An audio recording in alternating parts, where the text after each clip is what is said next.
இன்றைய சிறப்பு நாளில் ஔஷதம் குடும்பத்தில் உள்ள அனைத்து குழந்தைகளுக்கும் மனமார்ந்த குழந்தைகள் தின நல்வாழ்த்துக்கள். நமது குழந்தைகள் ஆரோக்கியமாக, சந்தோஷமாக, அறிவு சார்ந்து, வளமுடன் நலமுடன் வாழ ஆயுர்வேதம் கூறும் 7 காரியங்களை இதில் ஷேர் பண்ணுறேன். டெய்லி அவங்களுக்கு நெய் கொடுங்க சாப்பிட. அதாவது சிறிய அளவு, அரை டீஸ்பூன்லேருந்து 1 டீஸ்பூன் அளவுக்கு உணவில் நெய் சேர்த்தாங்கன்னா மூளையோட வளர்ச்சி அதிகமாகும், அவங்களோட டைஜஷன் பார்ட் நல்லாயிருக்கும், நோய் எதிர்ப்பு சக்தி மெயினாக இம்யூனிட்டி அவங்களுக்கு அதிகமாக காணப்படும். 2வது, காலை சூரிய ஒளி அவங்களுக்கு அவசியம்.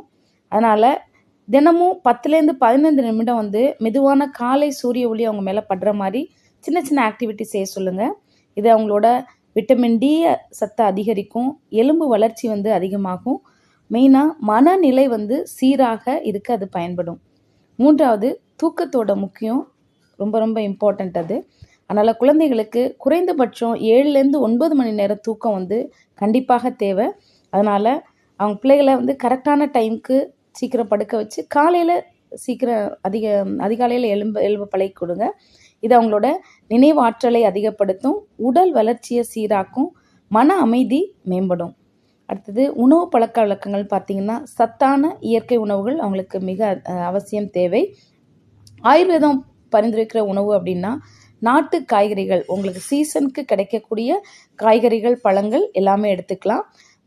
முக்கியமாக அந்த கிழங்கு வறுவல் அந்த மாதிரி டீப் ஃப்ரை உள்ளது கண்டிப்பாக அவாய்ட் பண்ணிக்கோங்க. அது மாதிரி தானியங்கள்னால் கம்பு, கேழ்வரகு, திணை, சாமை, அந்த சிறுதானியங்கள் அதிகமாக பயன்படுத்திக்கலாம்.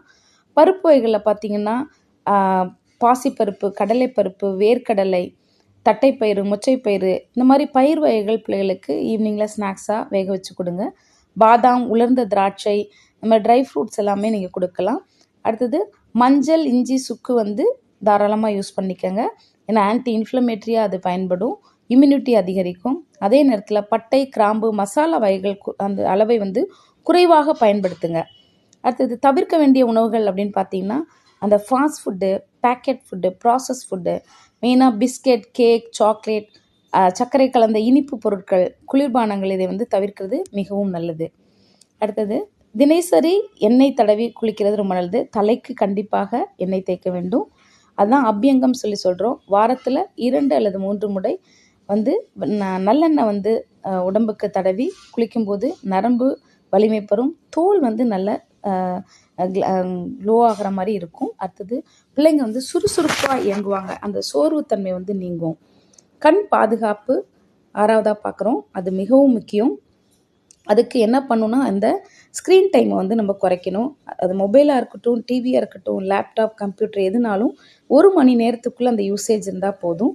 இடையில் அவங்க அந்த 1 ஹவருக்கே கொஞ்சம் ரெஸ்ட் எடுத்துகிட்டு பயன்படுத்துகிறது நல்லது. அப்படி பண்ணும்போது அந்த கண் சோர்வு, டயர்ட் ஆகிறது குறையும். அப்போது இந்த ஸ்க்ரீன் டைமை குறைக்கும் போது அவங்களோட கவனம், நினைவாற்றல் ரொம்ப அதிகமாக இருக்கும் அவங்களுக்கு. 7வது, மிக மிக முக்கியமானது, பெரியவங்கள்ட்டையும் இது நம்ம குறைவாக தான் காணப்படுது, உடல் இயக்கம் மிக மிக முக்கியம். அப்படி பார்க்க போனால் உடற்பயிற்சி ரொம்ப முக்கியம், அது யார்கிட்டையுமே இல்லை. ஸோ அதனால் சின்ன பிள்ளைங்க கண்டிப்பாக yoga, running, walking, floor exercise, சின்ன சின்ன உடல் அசைவுகள் உள்ள பயிற்சிகள், இன்டோர் அண்ட் அவுட்டோர் கேம்ஸ் எல்லாமே விளையாடணும்.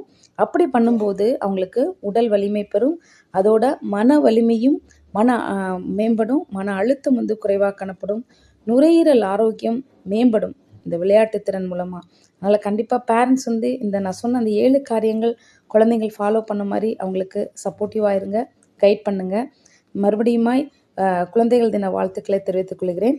ஏன்னா குழந்தைகளோட புன்னகையே உலகத்தில் மிகவும் அழகானது, அவர்களின் ஆரோக்கியமே நம் எதிர்காலத்தோட செல்வம். அனைத்து குழந்தைகளும் நலம் பெற்று வளமுடன் வாழ இந்நாளில் மனமாற வாழ்த்துகிறேன்.